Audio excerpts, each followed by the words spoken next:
and I can't begin to thank you enough.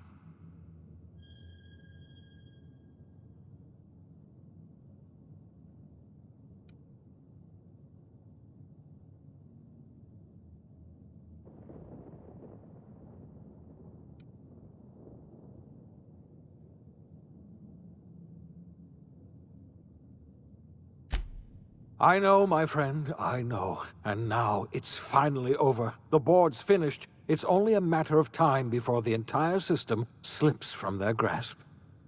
You've broken the board's stranglehold on this colony, and you saved my life. But there's still so much we have yet to accomplish.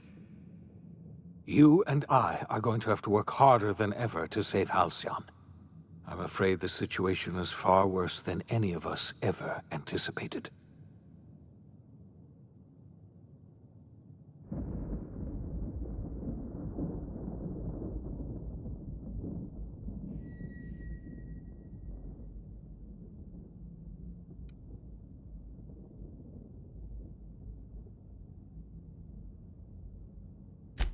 I would like nothing more than to celebrate this victory, but we have a serious problem on our hands.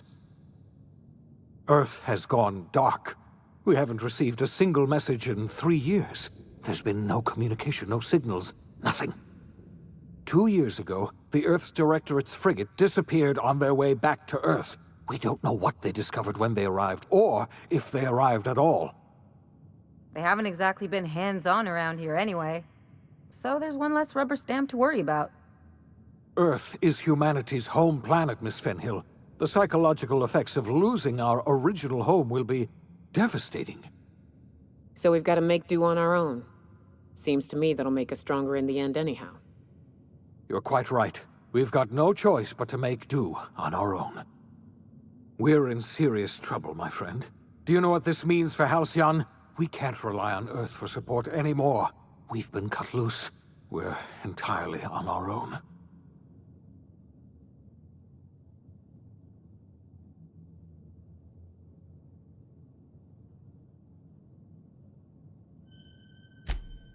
Yes, we do. You've done a marvelous thing. You've succeeded where anyone else would have failed, including me. We must begin the revival process immediately, starting with the Hope's brightest minds, and then we're going to fix this damn colony, one problem at a time. We're going to need a leader, and I can't imagine a better person for the job than you. What do you say, old friend? Will you help us?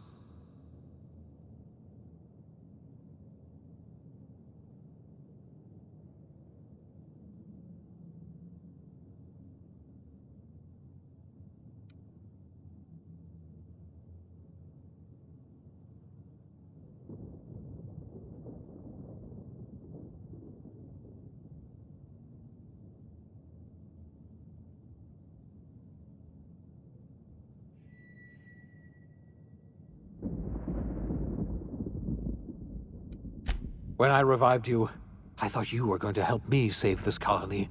I was wrong. I had our roles reversed, you see. You're the one who's going to save us all. I'm just the one who set you on your path. You're the best thing to ever happen to Halcyon. If you want to take it upon yourself to lead this colony, you have my support. We're not a colony any longer, are we? Our last connection to Earth has been severed, and so we have been set free. Our future is uncertain, and no one knows what tomorrow holds. Exciting, isn't it?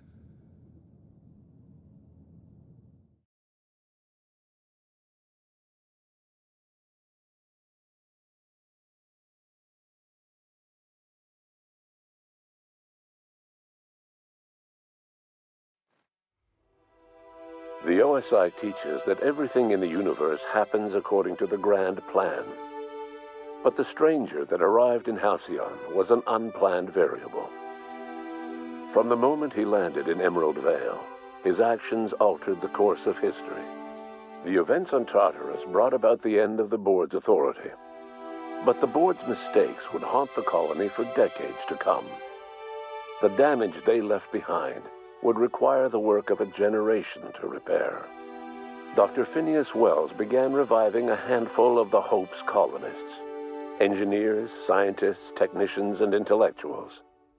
They were among the brightest minds the Earth had ever sent out into the stars. The Hope scientists and engineers woke up in a colony descending headlong into total collapse. With no way to return to Earth, they had no choice but to band together and devote themselves to the cause of saving Halcyon.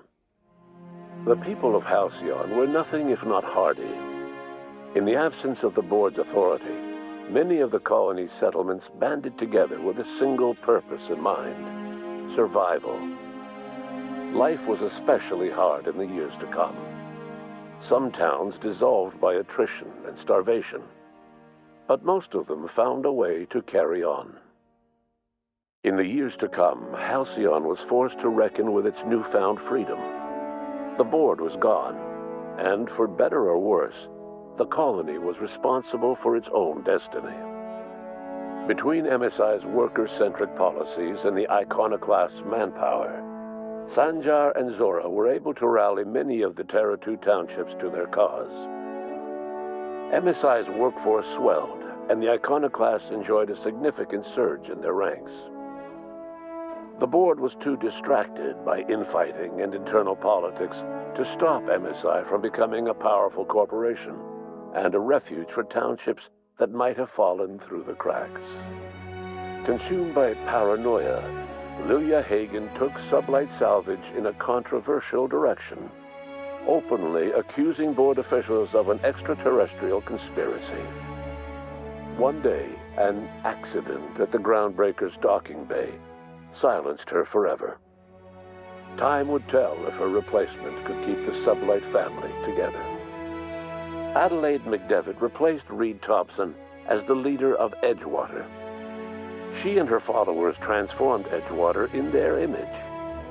Anyone loyal to Reed was pressured into leaving town, and those who stayed behind adapted to her way of life. Adelaide transformed the old cannery into a new garden. The nearby Edgewater Cemetery provided a convenient source of fertilizer. Under the leadership of Junlei Tennyson, the Groundbreaker held firm against corporate influence. The ship's mechanical stability gave Junlei the time to educate a promising generation of engineers schooled in her family's traditions. The future of the Groundbreaker looks promising. The rediscovery of the Hope and the abandonment of the lifetime employment program forced Byzantium to come to terms with some uncomfortable realities about the state of Halcyon. While Byzantines were reluctant to surrender the luxuries they'd grown accustomed to, the board's diminished authority gave them little choice in the matter. Nearly everyone had to learn to make do with less. Some even had to get jobs. It was a dark time indeed. Your influence shifted Ellie's perspective.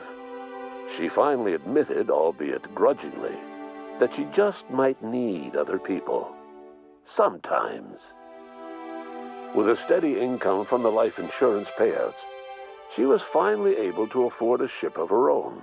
She hired a small crew and flew supply missions to communities on the fringe. Some of them were even legal. Life in Halcyon was sobering for Felix Millstone. The grand revolution he dreamed of never came.